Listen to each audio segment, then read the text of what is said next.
Gold, trusted gold buyers. మీరు తాకట్టు పెట్టిన బంగారాన్ని విడిపించి ఈ రోజు ఉన్న మార్కెట్ ధరకు కొనబడను.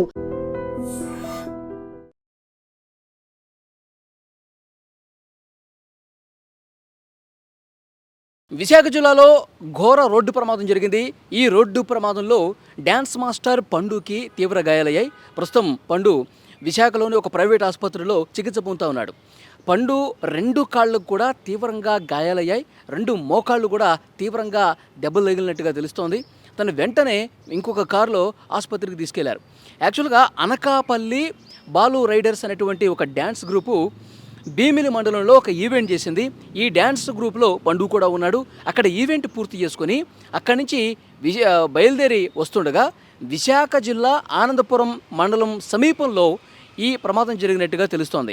అయితే వాళ్ళు ప్రయాణిస్తున్నటువంటి వెహికల్స్లో పండుతో పాటు ఇంకొంతమంది డ్యాన్స్ మాస్టర్లు ఉన్నారు.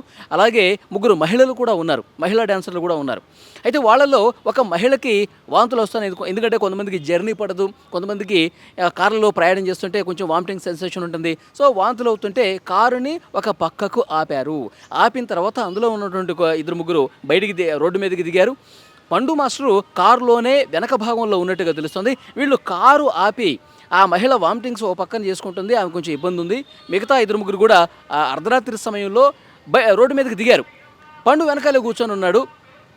వెనక నుంచి వచ్చినటువంటి బొలెరో వాహనం, కోళ్లతో ఉన్నటువంటి బొలెరో వాహనం అత్యంత నిర్లక్ష్యంగా వచ్చింది. నిద్రమత్తులో డ్రైవ్ చేశాడా లేకపోతే ఏ విధంగా జరిగిందో తెలియదు కానీ పోలీసులు ఇన్వెస్టిగేట్ చేస్తున్నారు. ఒక్కసారిగా వెనక నుంచి వచ్చినటువంటి ఆ బొలెరో వాహనం ఒక్క ఉదుటున చాలా బలంగా వేగంగా వచ్చేసి ఢీ కొట్టినటువంటి పరిస్థితి ఉంది. ఆ విధంగా ఢీ కొట్టడం చేత పూర్తిగా ఆ వాహనం చాలా వరకు తీవ్రంగా నష్టపోయింది. ఆ వాహనం పూర్తిగా నుజ్జు ముందు భాగం వెనక భాగం అయినటువంటి పరిస్థితి ఉంది. వెనకాల ఉన్నటువంటి పండు మాస్టర్కి 2 కాళ్ళు కూడా తీవ్రంగా ఈ ప్రమాదంలో గాయపడ్డటువంటి పరిస్థితి ఉంది. సో వెంటనే అక్కడ స్థానికులందరూ కూడా ఆ ప్రమాదం జరిగినటువంటి ప్లేస్కి వచ్చారు. వేరొక కారు మాట్లాడారు. వెంటనే ఈ గాయాలైనటువంటి వాళ్ళని ఆసుపత్రికి తీసుకెళ్లారు. తర్వాత హైవే సిబ్బంది, అక్కడ ఉన్నటువంటి స్థానిక పోలీసులు కూడా ఇన్ఫర్మేషన్ ఇచ్చింది. వెంటనే పోలీసులు కూడా అక్కడికి వచ్చి పరిస్థితిని పరిశీలిస్తున్నారు. ఆ కోళ్లతో వచ్చినటువంటి ఆ బొలెరో వాహనం ఎంత నిర్లక్ష్యంగా డ్రైవ్ చేశారు, ఏ విధంగా ఈ ప్రమాదం జరిగిందన్నీ కూడా పిన్ టు పిన్ పోలీసులు ఇన్వెస్టిగేట్ చేస్తున్నారు. అయితే ఇంకొక వర్షన్ కూడా వినిపిస్తోంది. యాక్చువల్గా ఈ పండు మాస్టర్ ఉన్నటువంటి కారు బ్రేక్స్ ఫెయిల్ అయిపోయినాయి. బ్రేక్స్ ఫెయిల్ అయిపోయిన తర్వాత ఆపే క్రమంలో ముందు వెళ్తున్నటువంటి వాహనాన్ని బలంగా ఢీకొట్టేసింది పండు వెహికల్. ఢీకొట్టినటువంటి సమయంలో అదే టైంలో వెనక నుంచి వచ్చినటువంటి ఈ కోళ్లతో వచ్చినటువంటి బొలెరో వాహనం కూడా వెనక నుంచి ఒక్కసారిగా ఢీకొట్టేసరికి ప్రమాద తీవ్రత అనేది పెరిగింది. ఆ లోపల ఉన్నటువంటి వాళ్ళకి గాయాలయ్యాయన్నది ఒక వస్తున్నటువంటి ఇన్ఫర్మేషన్. సో ఏం జరిగింది ఏంటనేది కూడా పోలీసులు ప్రస్తుతం ఆరాధిస్తూ ఉన్నారు. విశాఖకు సంబంధించినటువంటి ఆ పోలీసులు కూడా పూర్తిగా ఆ బొలెరో డ్రైవర్ని అదుపులోకి తీసుకున్నారు. తర్వాత ఇందులో ఫ్రెండ్స్ ఎవరైతే ఉన్నారు పండు మాస్టర్ ఫ్రెండ్స్ను కూడా వాళ్ళతో కూడా మాట్లాడుతున్నారు, సమాచారం సేకరిస్తూ ఉన్నారు. ప్రస్తుతం మెడికవర్ హాస్పిటల్స్లో, విశాఖలో ఉన్నటువంటి హాస్పిటల్లో చికిత్స పొందుతున్నారు.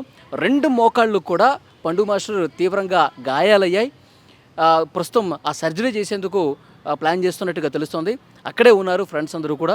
సో పండు మాస్టరు 2 తెలుగు రాష్ట్రాల్లో కూడా సుపరిచితమైనటువంటి వ్యక్తే. ఎందుకంటే అనేక టీవీ షోస్లో ఆయన తన డ్యాన్సులతో కావచ్చు, తర్వాత అనేక ప్రోగ్రామ్స్లో ఆయన ఇటు డ్యాన్సే కాకుండా చాలా కామెడీ షోల్లో కూడా జబర్దస్త్ నటులతో కలిసి ఉన్నటువంటి పరిస్థితి ఉంది. సో డెఫినెట్గా ఇటు జబర్దస్త్ నటులు కావచ్చు, వారితో అనుబంధం ఉన్న ప్రతి ఒక్క ఫ్రెండ్ కూడా ప్రస్తుతం పండు మాస్టరు ఆరోగ్య పరిస్థితి ఏంటి, అతనికి ఏ విధంగా గాయాలయ్యాయి, అతను 2 కాళ్ళు దెబ్బతిన్నాయని చెప్పేసి అంటూ ఉన్నారు. అతని పరిస్థితి ఏంటి అనేది కూడా ప్రతి ఒక్కరు కూడా అనుబంధం ఉన్న ప్రతి ఒక్క ఫ్రెండ్, ప్రతి ఒక్క డ్యాన్స్ మాస్టర్, ప్రతి ఒక్క జబర్దస్త్ నటుడు కూడా అడిగి తెలుసుకుంటున్నారు. కొంతమంది విశాఖకి వెళ్ళడానికి కూడా సిద్ధమైనట్టుగా తెలుస్తోంది. నిజంగా పండు మాస్టర్ కాళ్ళ గాయాలు అయ్యాయంటేనే మిగతా డ్యాన్స్ మాస్టర్స్ అందరూ కూడా చాలా బాధను వ్యక్తం చేస్తున్నారు. ఎంతో చలాకీగా ఉండే పండు మాస్టర్, ఎంతో గొప్పగా డ్యాన్స్ చేసినట్టు పండు మాస్టర్ అనేక ఈవెంట్స్లో 2 తెలుగు రాష్ట్రాల్లో ఎక్కడ ఏ కార్యక్రమం చేసినా సరే పండు మాస్టర్ ఆ ఈవెంట్లో ఉండాలని చెప్పి ఆర్గనైజర్స్ అందరూ కూడా కోరుకుంటారు. అలాంటి పండు మాస్టరు ఎంతో యాక్టివ్గా డ్యాన్సులు చేసే పండు మాస్టరు 2 కాళ్లతో చాలా అద్భుతంగా డ్యాన్స్ చేసే పండు మాస్టర్ కాళ్ళకి ఈరోజు తీవ్రంగా గాయాలయ్యాయి. అతను మళ్ళీ డ్యాన్స్ చేస్తాడా లేదా అని చెప్పి ఒక టెన్షన్ అయితే చాలామందిలో కనిపిస్తోంది. సో అక్కడ ఉన్నటువంటి ఫ్రెండ్స్ అందరూ కూడా పరిస్థితిని పరిశీలిస్తున్నారు. ఎప్పటికప్పుడు డాక్టర్స్తో మాట్లాడుతూ ఉన్నారు. ఇప్పుడు కాళ్ళకి సర్జరీ చేస్తారంటే మరి సర్జరీ చేస్తే ఏమన్నా వెంటనే కోలుకునే పరిస్థితి ఉందా, ఆ 2 కాళ్ళతో మళ్ళీ అద్భుతంగా పండు మాస్టర్ డ్యాన్స్ చేస్తాడా? సో ఇలాంటి ఒక టెన్షన్ అనేది ఫ్రెండ్స్లో అయితే కనిపిస్తోంది. సో విశాఖ ఆ ప్రైవేటు ఆసుపత్రి దగ్గరికి చాలామంది చేరుకుంటున్నారు. పండు మాస్టర్ తెలిసిన వాళ్ళందరూ కూడా ఆ హాస్పిటల్కి వెళ్ళి అతని ఆరోగ్యాన్ని గురించి అడిగి తెలుసుకుంటున్నారు. అయితే మిగతా ఫ్రెండ్స్ నుంచి వస్తున్నటువంటి ఇన్ఫర్మేషన్ ఇదే, ఆ బొలెరో వాహనందే తప్పు. ఆ కోళ్లతో అర్ధరాత్రి సమయంలో అంత వేగంగా రావటం వల్ల, నిర్లక్ష్యంగా డ్రైవ్ చేయటం వల్ల, అందులోనూ అతను నిద్రమత్తులో డ్రైవ్ చేయటం వల్ల మా వెహికల్ని ఢీ కొట్టాడు. పండు మాస్టర్కి గాయాలవడానికి ఆ బొలెరో వాహనమే కారణం అని చెప్పి ఇక్కడ ఉన్నటువంటి ఫ్రెండ్స్ కూడా చెప్తున్నారు. సో ఏదేమైనప్పటికీ పోలీసులు ఆల్రెడీ విచారణ ప్రారంభించారు. అక్కడ హైవే సిబ్బంది అక్కడ ఉన్నటువంటి సీసీ ఫుటేజ్లు పరిశీలిస్తూ ఉన్నారు దగ్గరలో ఏమన్నా ఉంటే. అలాగే వీళ్ళు ఫ్రెండ్స్ చెప్తున్నటువంటి విషయాలను కూడా పరిశీలిస్తూ ఉన్నారు. ఎవరిది తప్పు, ఎవరిది నిర్లక్ష్యం, పండు మాస్టర్ ఉన్నటువంటి కారు బ్రేక్స్ ఫెయిల్ అయ్యాయా, లేకపోతే ఈ బొలెరో వాహనం కోళ్లతో వచ్చినటువంటి వాహనం ఢీ కొట్టడంతో ఇది జరిగిందన్నది కూడా మరికొద్ది సేపట్లో ఇన్ఫర్మేషన్ బయటకు వచ్చే అవకాశం కనిపిస్తుంది. పోలీసులు ప్రస్తుతం ఆసుపత్రి దగ్గర ఉన్నారు, అక్కడ పరిస్థితిని పరిశీలిస్తూ ఉన్నారు. మరోవైపు ఫ్రెండ్స్ కూడా అక్కడికి వెళ్తున్నారు. పండు కుటుంబ సభ్యులకు కూడా ఇన్ఫర్మేషన్ ఇచ్చారు. వాళ్ళు కూడా హాస్పిటల్కి చేరుకుంటున్నటువంటి పరిస్థితి ఉంది.